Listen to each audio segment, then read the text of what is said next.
Une fois défleuri, le bulbe fatigué par sa floraison doit se régénérer grâce aux feuilles. On l'entretient donc comme une plante d'intérieur. Elle est arrosée régulièrement et posée près d'une fenêtre. Mais dès qu'il ne gèle plus, l'amaryllis se plaît mieux dehors, au soleil ou à mi-ombre. Le plein air lui permet de faire de belles feuilles vigoureuses.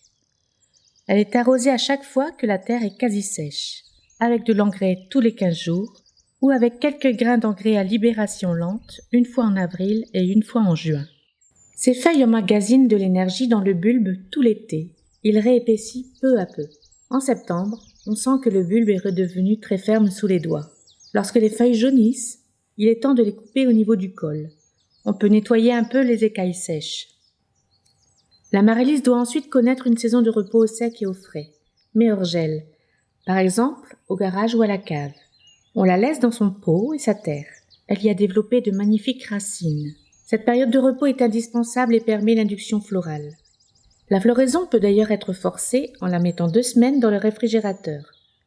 Une fois que la terre du pot est complètement sèche, je l'emballe alors dans un sac en papier, pour ne pas salir et en même temps pour limiter la condensation sur le bulbe. L'amaryllis repart ensuite au garage. Je surveille régulièrement le col du bulbe. C'est de là que naîtront les futures rampes florales. Dès que la première mesure environ 8-10 cm, cette amaryllis peut revenir au salon. C'est aussi le bon moment pour rempoter, mais sans abîmer ses belles racines épaisses. Un peu de terreau neuf en surface et au fond suffiront. Les arrosages redémarrent en douceur, mais quand les premières feuilles pointent seulement.